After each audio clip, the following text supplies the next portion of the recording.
Hello, Work Shoot Show fans. We are back. Sorry for the delayed episode. My ass having to deal with the end of the semester and finals, but that's all taken care of, and we are back. We're going to be here discussing the results of Full Gear, giving you our thoughts on the last WWE pay-per-view because we didn't put in our predictions, but we will do our predictions for Saturday night's main events. I'm one of your hosts, Mr. Lyn and Burton, joined by your other host, Mr. Peter McGinn. Pete, how you doing, brother?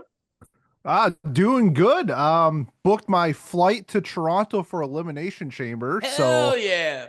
All I need to do, what I actually need to do is buy the tickets now before, because John Cena hasn't been announced yet. Oh yeah, you gotta do it before. Yeah, they're gonna blow that up. I'm assuming he's gonna be one of the entries in the Elimination Chamber, and I'm assuming prices are gonna go up. So I just reminded myself to buy some Elimination Chamber tickets after we're done recording, actually. Hell yeah. I'm excited because SmackDown's coming to New Orleans. I'm just waiting to see if Cody is in SmackDown, because before we get into anything, we can talk about some news real quick in the world just for them to get our thoughts.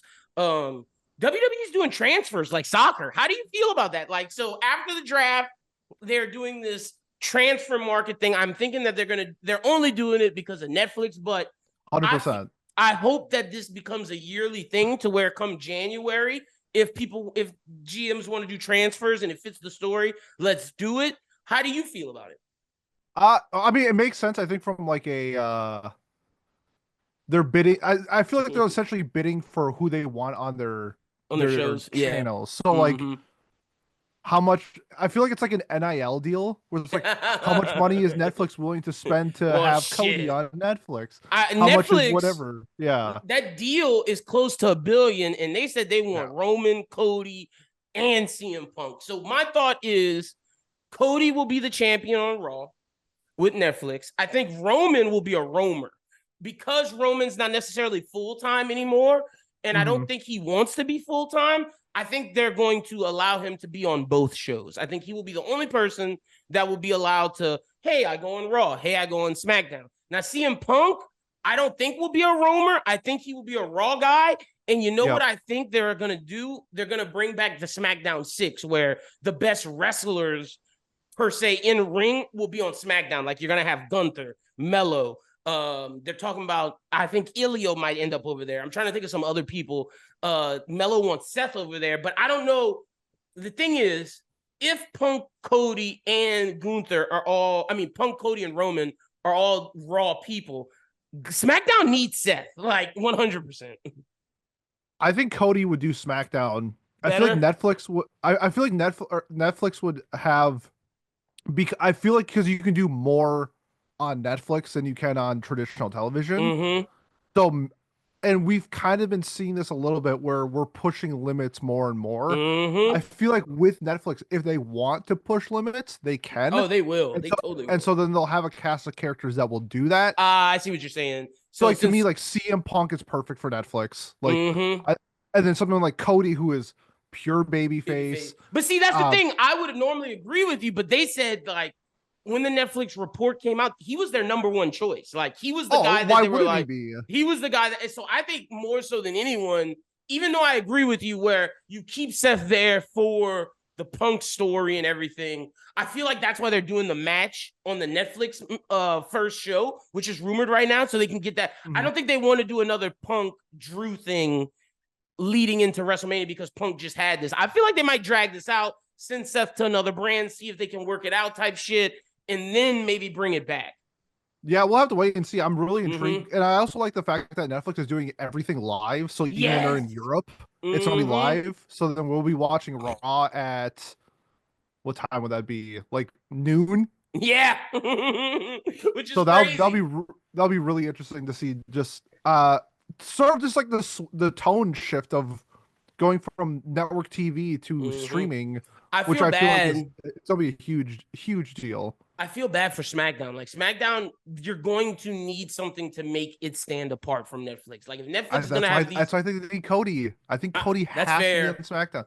I think it has to be on SmackDown, and I think it has to be on it a lot. See, I agree with you. I'm just going based on what Netflix reported, and what on SmackDown Gunther was there.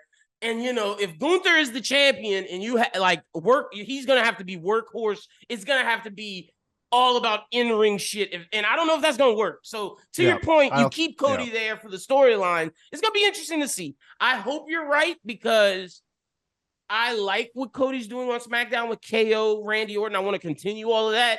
If you move him to Raw, that instantly changes everything. So we'll see how things go. Another thing that's been going on story-wise before we get to our main topics. Did you see the end of the New Day?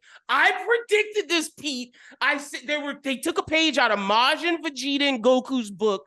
Only thing is, I didn't think Goku in these terms would be Big E. But it just so happened that he was Big E. I thought Woods was going to end up being Goku and having Kofi be Majin Vegeta, which he was, and he started wearing the Majin symbol. But they both are taking this Majin thing where they both went bad. And now this makes me even more so. I think Big E's coming back, and I think Big E and them will have a WrestleMania match. I think it's going to be a triple threat. Yeah. But did you like the heel breakup of the New Day? I thought they executed that perfectly. I mean, 10 years as a group is a hell of a run. And they're hot, Pete. They got Dom booed on Monday. Yeah, I think it's something that was needed for the New Day. It's not it wasn't the same without Big E. It wasn't. We love them, but like we love the New Day as like the trio, not the duo. And yeah, I think it was foreshadowed a little bit with the Dragon Ball outfits that they wore. Yep. I'm not the super biggest like Dragon Ball lore guy, but apparently one of the costumes that they wore, he like goes back in time and kills Goku or something like that. So to throw us off the tracks, so the week that Kofi wore the Majin Vegeta, I was the first person to tweet about the theory. I tagged them and everything, and people started running with it. The next week, they thought they were slick, and Woods wore Goku black, and Kofi wore normal Goku. I said, y'all think y'all are slick by having it still appear that Woods is going to be the one that turns heel. But don't get it twisted. Kofi's still wearing that Majin symbol, so I know what time it is. But they tried to throw us off by having Woods be wear the evil costume, which I thought was smart. But man, it's interesting because now everyone that Karrion Kross has something with, he turns them evil. They have to pick that up, Pete. I know Kross has been having some bad shit, but like I think they've stumbled into a good storyline. Like, look, Miz, New Day. You have I'm blanking on his name, Shinsuke. You have Drew McIntyre. Literally everyone he's feuded with since he's come back. After the feud, he's taken their soul, quote unquote. Yeah, this is setting up really well for what I think we're all starting getting, like the main WrestleMania storylines are beginning right now. So I loved it. I loved everything what they did. I think it was a breath of fresh air that the New Day needed because they were a little stale.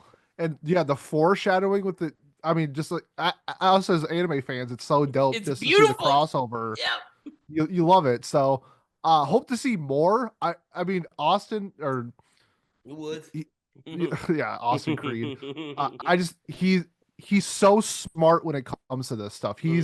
Everything he does is for a reason. So and now we loved it. Can't wait to see where it goes. Hope Big E is able to return, and I hope. Yeah, I mean we'll see. I can't wait. So let me ask you. This will be the final thing. How have you been feeling about the C2? Just to do a little AEW stuff before we go into Full Gear. How have you been liking the C2 this year? To me, I feel like the C2 isn't hitting as hard as the first C2 did. I don't know why, man. It's not. And I'm just being honest. I like the first C2 a little more. But I will say there've been some banger of matches like Fletcher Benjamin, Fletcher Okada. I'm trying to think Beast Mortos versus fucking Okada. Ricochet the other day versus Brody King. Brody King's becoming one of my favorites, man. He's great. It's amazing. Man. He is great. I just from like a dream booking perspective, I think it's been awesome. Okay. I'm loving like where else? Yeah, like I said before, where else are we getting the Beast Mortos versus Okada? Like.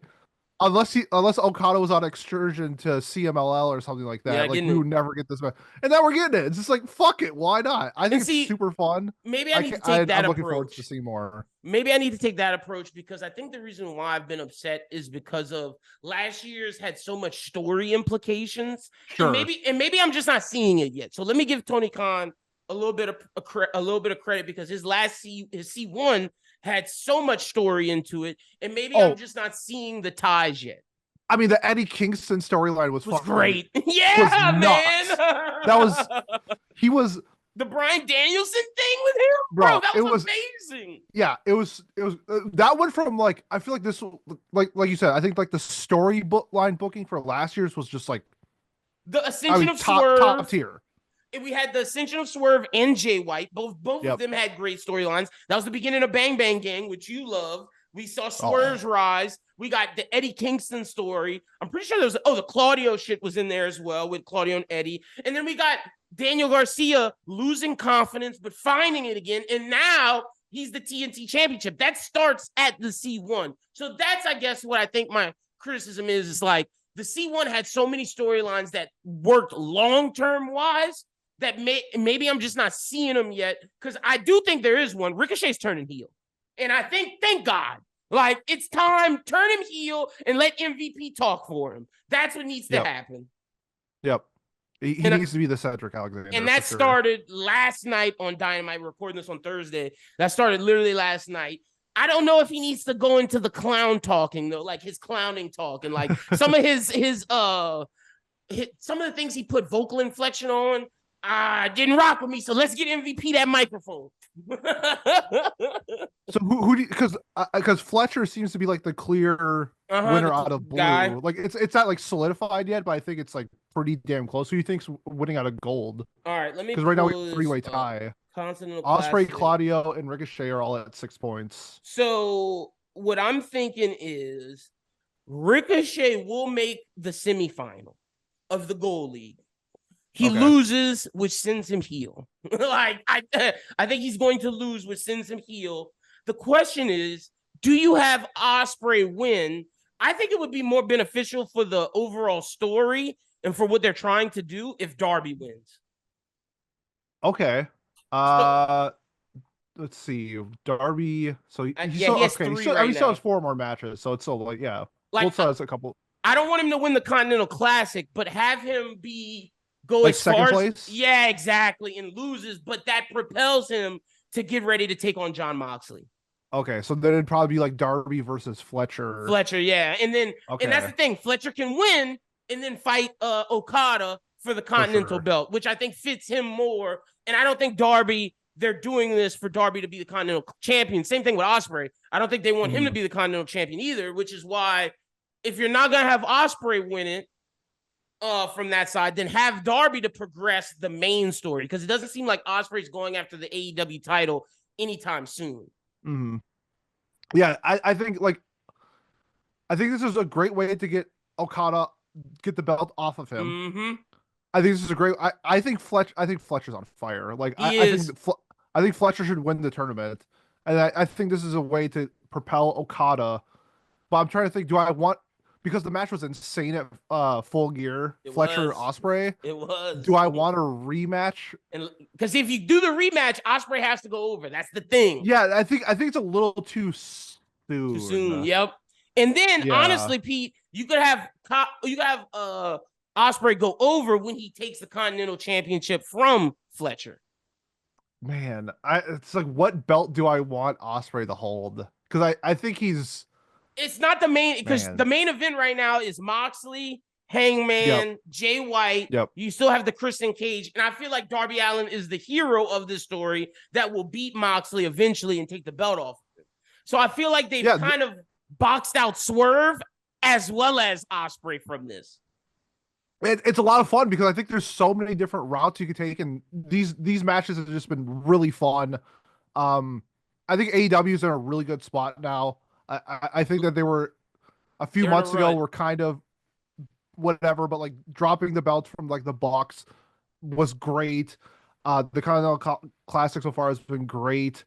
Last night's Dynamite convinced me of the story. I haven't watched it yet. Okay, so you need to, because there's a promo that Moxley gives that shows what direction he's going in, and they finally give his villain arc justification, as well as Darby cuts a promo which shows he's the underlying hero.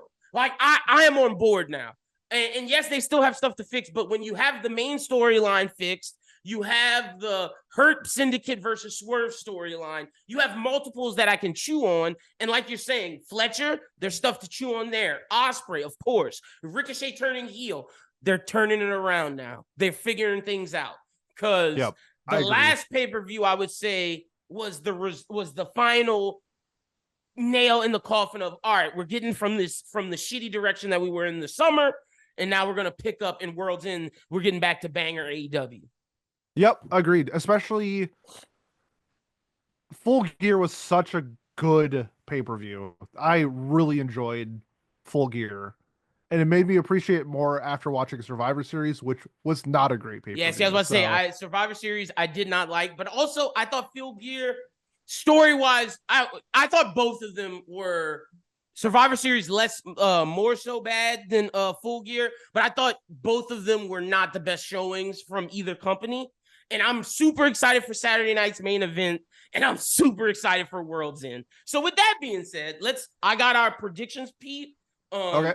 I got the list of them, and we can go over what we got right. So we'll do Full Gear real quick, then we'll talk about Survivor Series real quick, and then we'll give our predictions for Saturday night main event and do more of a longer winded show in terms of theory and everything for our review of Saturday night main event and to get ready for AEW's pay-per-view as well. So all right, so for the first thing me and Pete had, it was MJF versus Roddy.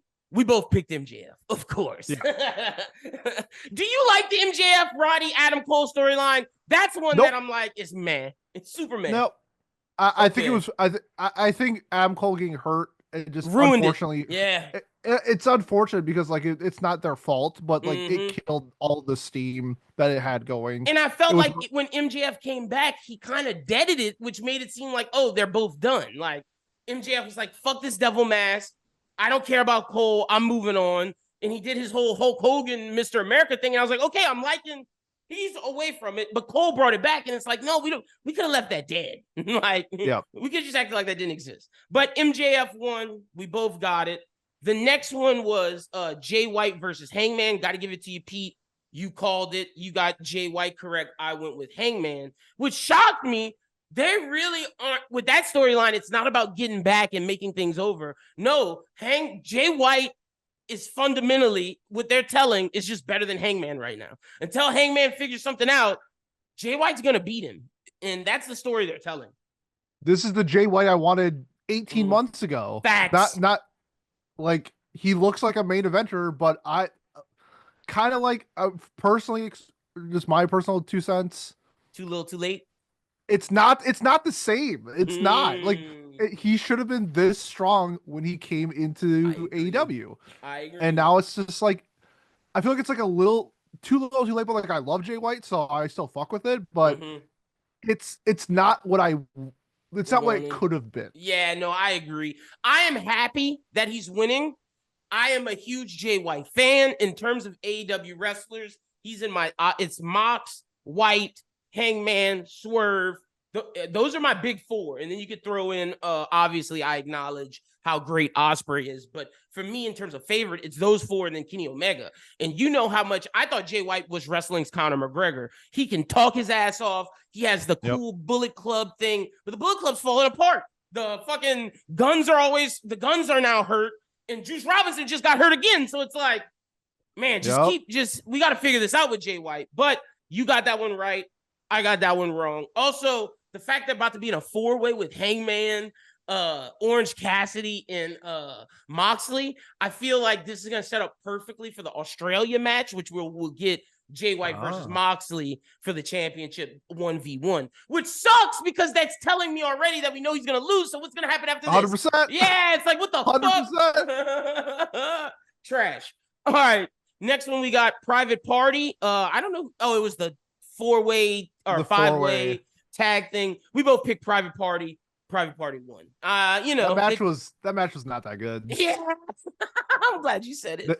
I think they botched like 2 spots. I want to say it was like 3. And then the thing that the Acclaim did was absolutely disgusting. Where Max was like, "Pin me," and I was like, "Ref, how are you allowing this? I don't care if Max is the legal guy. Like." They both can't be in there and he can't pin his teammate. What the fuck are we doing? And the ref counted like it was real. I was like, oh no. Oh no. This is Oh people, no. people talk about how bad the AEW refs are, and I always like to defend them, but that was one moment I could not defend because I was just taken back.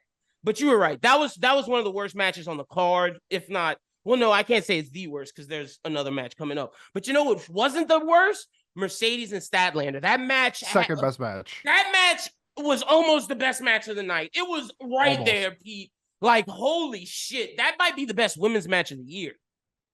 The women needed this match. This match was Mercedes needed this match. This is the best women's match since Toni Storm and Mariah May. Yeah. This was like for how the whole getting hit by the car lead up was so bad. dumb. They made up for it 100% with this match. This match was pure fuego. Loved this match. Killer. What did we pick? You picked Statlander. I picked Mercedes. Gotcha. So you got that right. I got it wrong. And boy, like to me, I'm a big deathmatch guy. I loved Willow Stat. I was very upset that Stat just turned babyface, and the story didn't make sense. They made up for it, like you said, 100% with this match. And hopefully we could get Stat Camille, because I feel like that's something that could come, or Camille Mercedes. Something is going to come from that, because Mercedes and Camille are no longer partners. So we'll see what happens. This match, Pete, I know you love Takeshita, but this match made me upset. This match was not that good. Oh, really? Ricochet, Takeshita, and I think it had the problem of going right after Ospreay and Fletcher. For me, yeah. Any match would, yeah. I thought this match was fine. It was pretty much. Maybe I had too high of expectations. I expected a 3.5 star match, and I got a 3.5 star match. So see, I didn't like what I was expecting. I don't think Takeshita did bad. It's more so Ricochet wasn't doing his Ricochet shit. Like, where's all the Ricochet? Like, he brought it out this week against Brody King. That's why I was like, okay, Rick, now I'm getting it. But I don't know. I didn't necessarily like that match. I picked Ricochet. You picked Takeshita. Takeshita won. So I think we're even now. I'm up 1 on you. Okay, gotcha. All right, the next one was Bobby and Swerve. I love this. And look, Big Bob still has those WWE things, but he started to let loose a little bit, and Swerve was trying to bring it out of him. Swerve carried that match, and Swerve's starting to show that he can do the Ospreay, Omega, Bret Hart, Danielson thing where if you get in a match with Swerve, he'll carry you to the finish line. And he did that. God, he's so good. He gave Bob that spot where Bob threw Swerve over the fucking thing and he hit the ground. I was like, yo. Okay, Swerve. How'd you feel about this match? Yeah, I mean, if Swerve is fighting, I'm gonna love it. Yeah. I fucking love Swerve Strickland. I feel you on that. He is a star, man. He has proven this year. Who picked one in that one? We both picked Big Bob. Okay. And when we do our awards, it's gonna be hard not to give Swerve Wrestler of the Year. It's gonna be really hard. He's up there. We'll talk about it. Our awards are coming up. I think Wrestler of the Year is a lock this year. Very easily. Who you got? Wait. Let me hear it just real quick so I can think about it before we do our awards. I'm not gonna spoil it now. You think it's a lock though? That's all right. Well, I think it's a lock. You'll tell me off air. That's an off air talk. I'll tell you off air. Yeah, that's perfect. All right. The next one we got. I don't know who Jack. Oh no, Jack Perry fought Daniel Garcia, and we both got this one wrong. We both picked Jack Perry.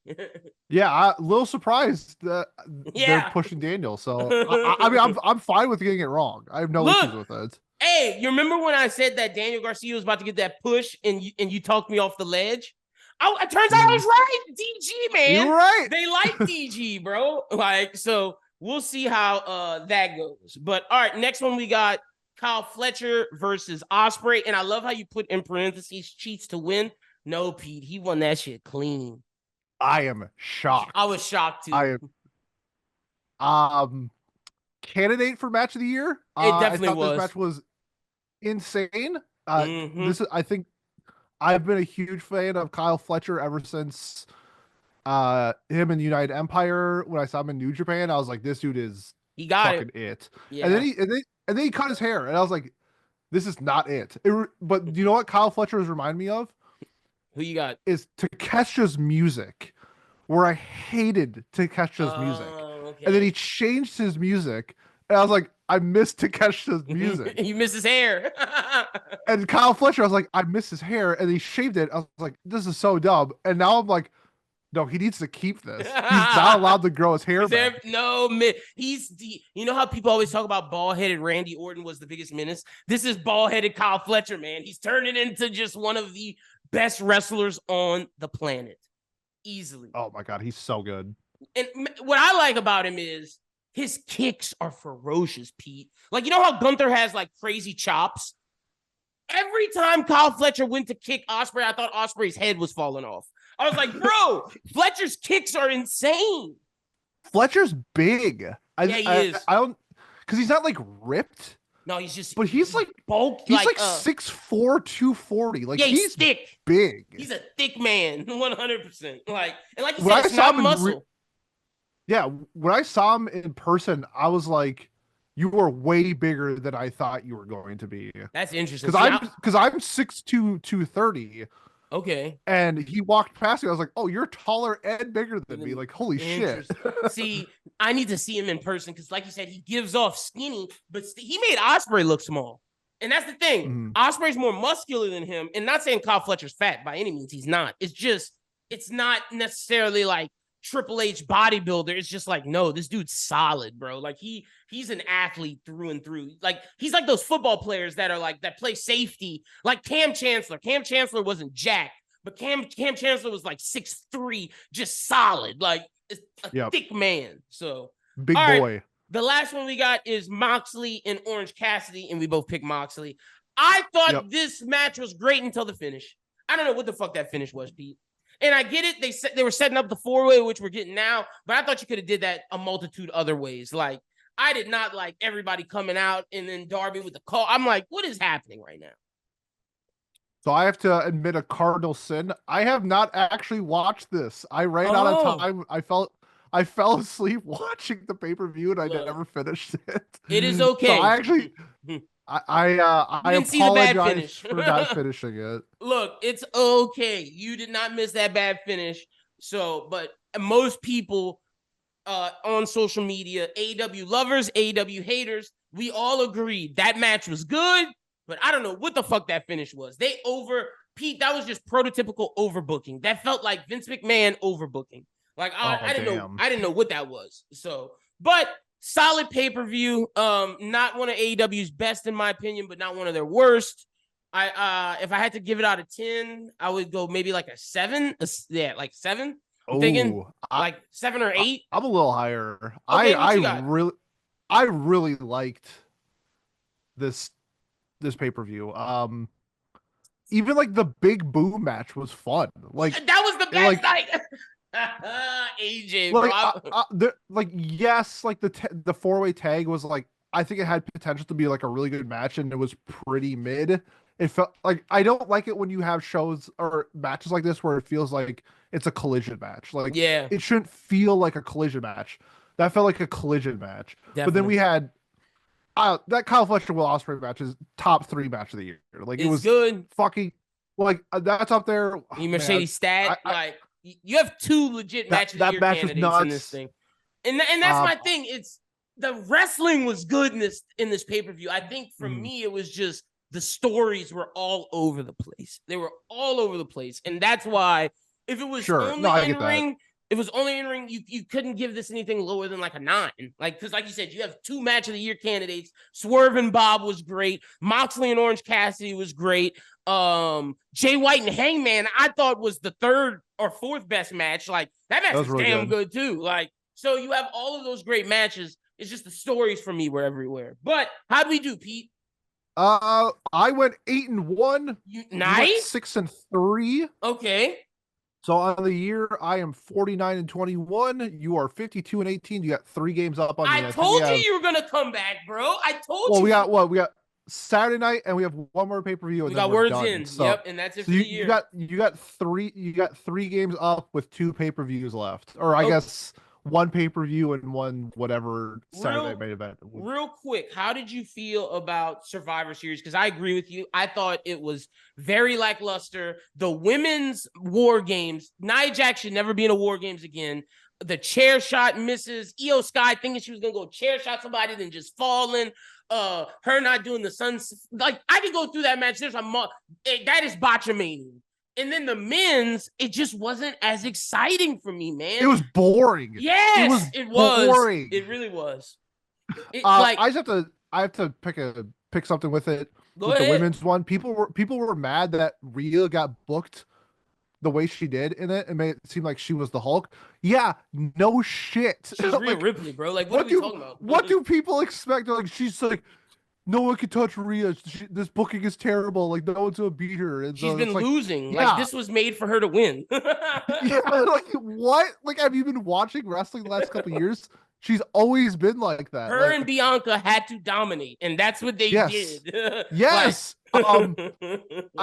Overall, I gotta say the Braun, Ludwig, and Sheamus match was awesome. The only match on that card that was good, bro. I know you're a dog. Yeah. Braun. I've always been. I like Braun. After that match, I might love Braun. Bro, let's go. That match was for the 13 minutes that they got was awesome. They could have went longer. They were cooking. And they could have. I would have no issues. Bro, Ludwig is good as fuck, bro. Like, dude, they're all good. Yeah. I came from that match, like you said, I was already a Braun fan. I came from that match saying, yo, Ludwig, people always talk about like Ilya, Mello, Gunther, Braun is like these in-ring young guys that are going to be the main event. Ludwig's right there, man. I think he's one small step below. Yeah. But he's a player. Like, talent-wise, yeah, no, 100%, 100%. He is not I would love to see main him eventer, but I would love it. And I also the Shinsuke result I think was correct. I thought the match was, but I think Shinsuke getting the belt was the correct play. You know what? It was like 9 minutes. Like the whole Game 7 shit for LA Knight to win that feud, only for him to lose in 9 minutes to Shinsuke was bullshit. Yeah, like I feel bad for Mello and Andrade. They should get a real Game 7 because what they did was great wrestling. And honestly, Pete, look, that was probably the worst I've seen LA Knight. I feel like he kind of let his emotions of him losing show. And Michael Cole and Corey Graves kept saying it the whole night. They were like, man, LA Knight's just off. He's just off. And like, they were trying to save face. But I feel like when you saw him walking out, that's what I start to look for. The good wrestlers can hide when they're losing. LA Knight did not hide that he was losing on his face. If you wanted to do it in 9 minutes, I think what would have been perfect is he gets Kinshasa'd, he kicks out at like 2.9, and he gets Kinshasa'd again and then loses. That way you can lose, but still look super strong. That it took you 2 Kinshasas to get knocked out. But it was one and you're done. Yeah. And I was like, all that, like that, that entire run. Yeah, no, I agree. It was bad. And it was bad. Honestly, he should be a heel, and maybe this is what they're gonna do. Do you think he should get a brand switch? Yes, 100%. I think he should go. Raw. Yeah, transfer him to Raw. Because like it would be perfect because if you had Cody as your pure babyface, and then you have Shinsuke as like your pure heel for SmackDown, it works great. Yeah, no, I wouldn't be mad at that at all. And then like you said, the men's war game, it was just boring, bro. Boring. Like, and you would think with Jacob Fatu and Bronson Reed that they're going to be able to do some incredible things, but I feel like CM Punk was like, I'm not taking no bumps. Roman, I'm not taking no bumps. And then the best in-ring wrestler on their side, Sami Zayn. So it's like they're dealing with, the Usos are limited. I think Roman's good in-ring, but he's not going to do some of the shit you want to see with him and Jacob Fatu. And CM Punk's old. So like, they had to do with the best they could. I think the Judgment Day War Games was much better than this one. With Cody, Randy, and Seth and Sammy and Jay versus because there was like built up drama coming into this, and like nothing came out of it. That was just like, oh, Roman did don't go see it. It meant nothing. It meant nothing at the end. Like in the first Bloodline War Games was better than this too. Yeah, 100%. This was honestly one of the worst War Games they've done. This was really boring. I agree. I agree with you. I think this was the worst pay-per-view that WWE's put on this year. Yep. Worst? I would have to go back and look, but we can just table that for our awards when we talk about the best and the worst of the year, because that's a candidate for me for sure. I think you can make the case for it because Survivor Series is one of the big pay-per-views of the year. It's the big four, and it's supposed to be. You need something. At least last year we had CM Punk return. Yeah, that was. Say what you want about the match. It got people talking. It got people lit. And the match was good too. So the match was fine. And it was just like, and this year was like, the drama that was building up to it led to nothing. The match was boring.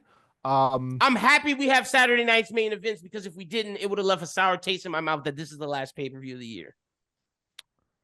Yes. Because I think Saturday night's main events is about to cook. Like Triple H has a cook card.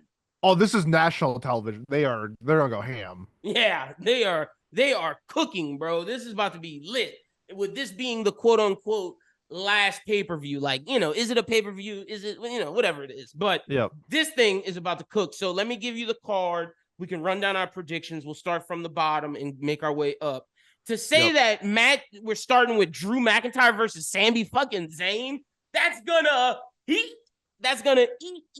And I have Drew McIntyre winning because Sami Zayn, Drew needs a win and Sami Zayn has to lose. 100%. And story-wise, it works. I think it'd be super fun if Sami won, but he don't need it. He had a big year this year. Yeah, no chance. Drew's coming back after taking his break. This will be. I think this match is gonna be fucking nuts. Because we only got 5. Do you know how long the show is? This a 2-hour show? I think so. I think they're treating it like a PLE, Pete. Okay, because if this is a 2-hour show, I think that they'll give this match some time. So, I think this match is gonna cook. I agree. This has potential to be match of the night. I think it is going to be match of the night. Oh, I got my pick for the other one, but you know where I'm leaning. But this definitely, Gunther is on the card. So. Yeah, that's where I thought you were gonna go. But this match is going to cook. The next one, so which I'm confused. We have the winner of Bayley versus Chelsea versus the winner of Tiffany Stratton and Michin. So because we don't know, let's just pick who we think wins the Women's United States Championship. I want it to be Chelsea Green. I think it's going to be Tiffany Stratton. Okay, so I'm picking Chelsea because I don't think they're going to give it to Tiffy because Tiffy has money in the bank, which I think they're going to use. I'm picking Chelsea Green. I think it'd be good to have Tiffy win it because they need, like, I don't know, Chelsea. I would love Chelsea to have it. But, like, you think they need a bigger name? Tiffy be the U.S. champion and still hold money in the bank and then use it later. That's fair. And just be U.S. champ for the time being. Because Tiffy is a big name. She is. I just think Chelsea's earned it for how much. Triple H is all about rewarding people 100%. who do who's been putting in the groundwork. Like Nia Jax got rewarded. Gunther got rewarded. I think this is Chelsea Green's award. It's not Michin, tell you that. No, much. It's not.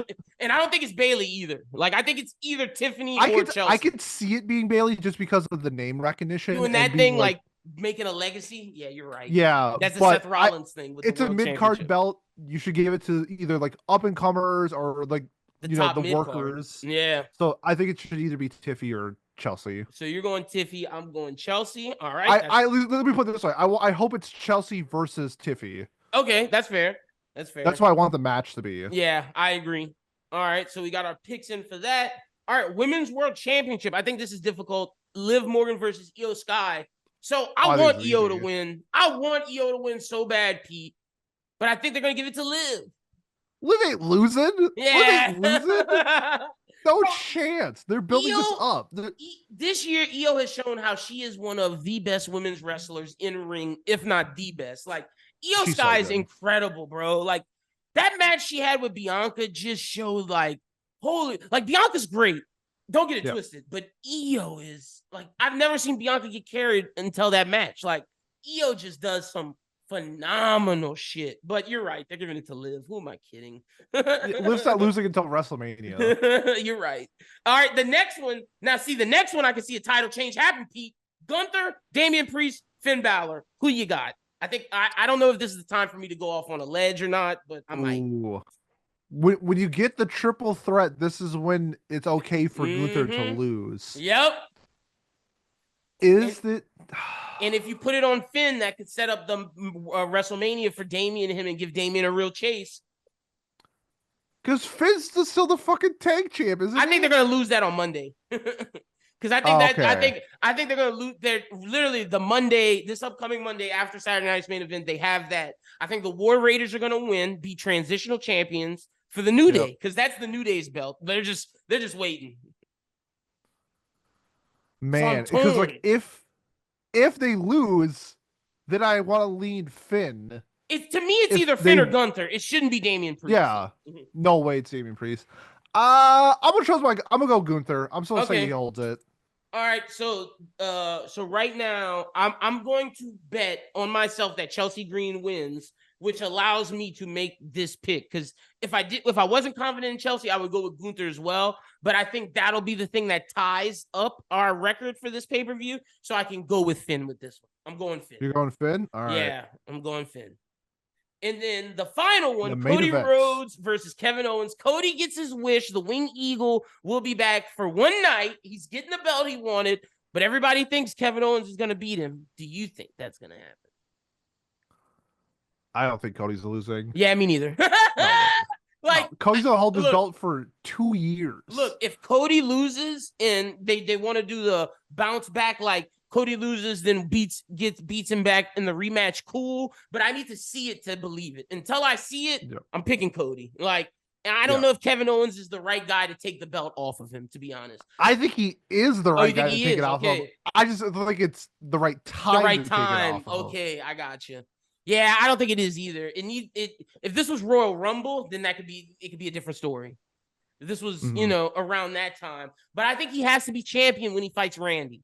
That's what I believe. So Cody has to be champ for 2 years. At least until WrestleMania, man. At least. So yeah. I don't think he's losing until next WrestleMania. Oh, that's a hot take. That's a hot take. Oh man. I think he's holding that belt forever. Do you think it's gonna be a continuous reign? Because I could see him losing, picking it back up. Oh, continuous. Okay. Especially with this transition going between businesses and stuff. Yeah, Netflix wants him to be the champion. No, you're right. You are right. I think Cody eventually will be a big enough name where he doesn't need the belt. But we're not there now. Yet. In USA, with them losing all the talent they are, if he does stay on SmackDown, there's no way USA wants Kevin Owens to be the champion going into SmackDown. I'm sorry. I don't think they would mind as long as Cody is there. But I think Cody. I think they want to build this reign that he held the belt for 600 days, and that way he'll always have that, where he'll always be a threat. And he was the right person to dethrone Roman. You can't have him dethrone Roman and then lose to Kevin Owens. Yeah, facts. I agree. All right, hell yeah, those are our predictions. We will do a review of the show. So all right, Pete, tell the people where they can follow you at on social media. Yeah, best way to find me is on Twitter. Waysay Annie, Waysay ANI on Twitter. If you're on BlueSky, Anime Podcast. That's my that's so dope. My handle. I followed you when I saw you got that. I know you told me about it, but seeing it is different than I have it on YouTube too. That is fire. If you at Anime Podcast on YouTube, I have that. That is hard. Yeah, make sure y'all follow Pete. I'll have all the links in the description because I know he's gearing up for his end of the year awards. Even though you do those closer to January, right? More so in January. We'll do nominations and voting in January. The episode will be February, early February. Okay, so not quite yet, but follow him so you can get your votes in and you can see all of his amazing content. You can follow me at LynBWT on Twitter, BrosWhoThink at BrosWhoThink on Twitter. On BlueSky, lynbwt.bsky.social, and then broswhothink.bsky.social. I'll put all the links in the descriptions. But we're glad to be back. Be on the lookout for next week. We'll do our review, and we're gearing up towards the end of the year for the Work Shoot Show Awards. I'm excited for that. We'll have Match of the Year. We'll have Wrestler of the Year. We'll have Most Improved. We'll have a bunch of great categories that I'm looking forward to and that you should be looking forward to. But until next time, for Pete, my name is Lyndon. You guys have a good one, and peace.